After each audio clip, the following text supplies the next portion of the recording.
Chapitre 4.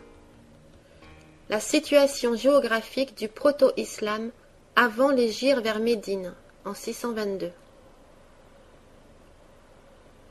Le Coran parle du ralliement à la cause des Nazaréens de la part de certains Arabes, en particulier parmi ceux de la tribu des Koraïchites.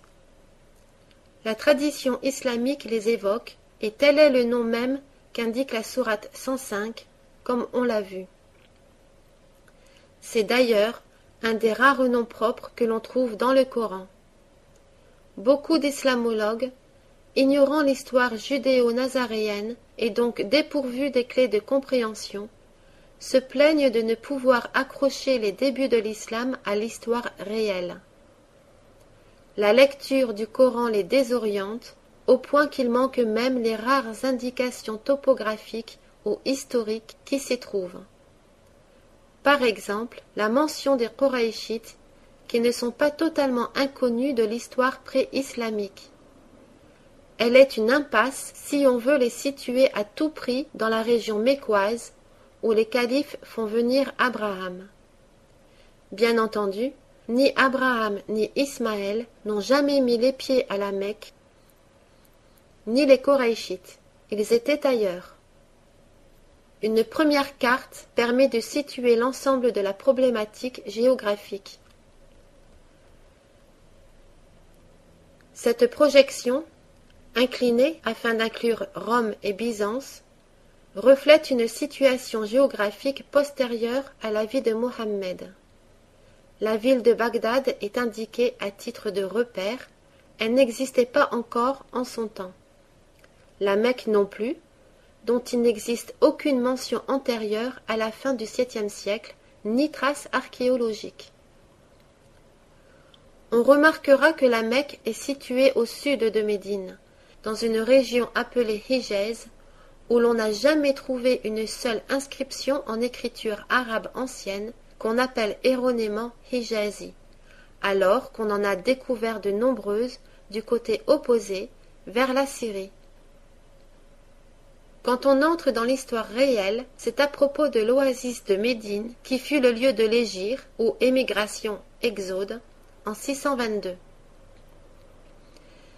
Mais où étaient les Nazaréens et leurs alliés proto-musulmans avant leur exode dans le désert? Venaient-ils de la Mecque ou de l'autre côté, loin de là?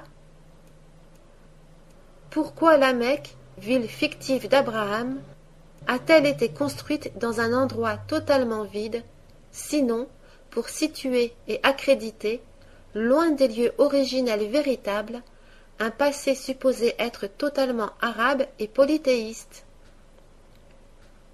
Le passé à occulter se situait dans des régions précises dont les califes s'évertueront à occulter le souvenir, mais dont la topographie a néanmoins gardé des traces très parlantes. Voyons de plus près la région où l'essentiel s'est joué avant l'hégire de 622. C'est en Syrie que les judéo-nazaréens, ou juifs nazaréens, s'étaient maintenus en nombre le plus durablement depuis le 1er siècle, et en particulier dans le nord autour de Homs, Alep et Latakié. Quand, vers la fin du 6e siècle, ils ont pensé à faire appel à l'aide des Arabes chrétiens pour réaliser leur vision du royaume de Dieu, ils se sont adressés d'abord à leurs voisins les Koraïchites, avec lesquels ils faisaient sans doute du commerce. Ils s'étaient rendus compte qu'ils n'arriveraient jamais à rien sans l'aide de tribus arabes qui étaient alors régulièrement engagées comme troupes supplétives, aussi bien par l'Empire romain byzantin que par l'Empire perse. Leur but était politico-religieux depuis toujours, et c'est avec ce sens que le titre de Messie apparaît 11 fois donné à Jésus dans le Coran, et à lui seul. Ils ont toujours cru en la messianité de Jésus, mais ne le considèrent pas comme sauveur. Ils le voient seulement comme un genre de surhomme, le Messie, qui a été enlevé de la croix vers le ciel, voir la sourate 4, versets 157 et 158, et qui doit en revenir pour établir le royaume de Dieu sur la terre. Même si divers sens ont été inventés en arabe à la racine masaha du mot messie, le sens original qui s'impose est celui qui a reçu l'onction, le oint, c'est-à-dire roi, et ce sens est central dans la vision du royaume de Dieu sur la terre qu'avaient développé les Nazaréens. Les problèmes de confusion politico-religieuse et de théocratisme s'enracinent là. Parmi les détails de la carte topographique de la Syrie du Nord, on remarquera en particulier la rivière appelée des Koraïchites, qui se jette dans la Nahr al-Kabir, ou Grande Rivière, qui est un petit fleuve qui aboutit à la Méditerranée, à Latakié. Au confluent des deux, on relève un lieu traditionnellement appelé Khan al-Quraïchiyé, ou caravansérail des Quraïchites. Il s'agissait de leur base arrière, où ils stockaient les marchandises avant de les mener vers l'est, dans les premières étapes de la vieille route de la soie. D'autres indications intéressantes et révélatrices se donnent également à voir sur la carte pour ceux qui sont attentifs. Idéalement situés à quelques kilomètres seulement du grand port de Latakié, les Quraïchites ont dû profiter amplement du commerce caravanier qui s'offrait à eux, jusqu'au jour où une partie d'entre eux prêta l'oreille à un certain prédicateur nazaréen, décidé à les embarquer dans une aventure politico-religieuse guerrière. L'avenir de cette région du monde en a été transformé, et de grenier à blé de l'Empire byzantin qu'elle était, la Syrie est bientôt devenue un vaste désert.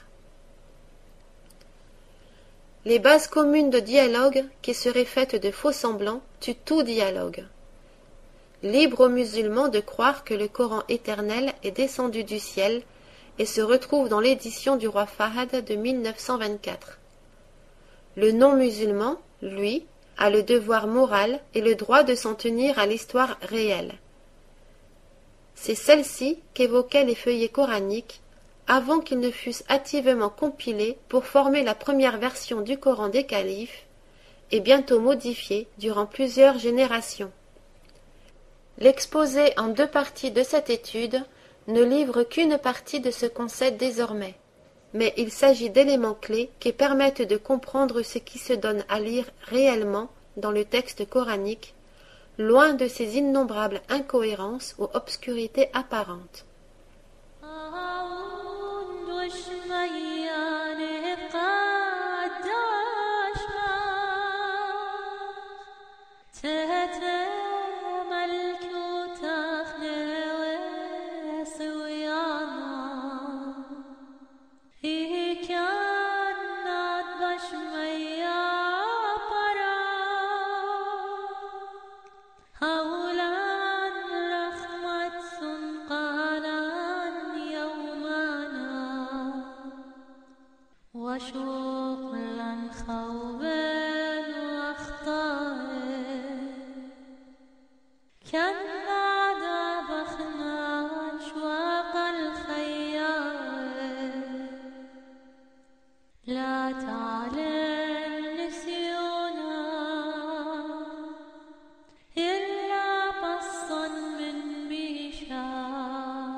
انتم من عندكم شو بتقولوا؟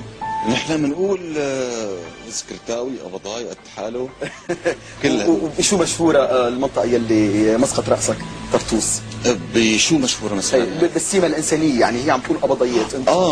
او كان التيم معنى اسمك التيم يعني هو تاخرنا بالاسامي راحت عن التيم يعني هو الحب الشديد، وهو اسم يعود لجذور جاهلية قديمة، هيك يعني التيم. انت قبيلة من قبائل قريش القديمة، صح؟ من قبائل قريش القديمة.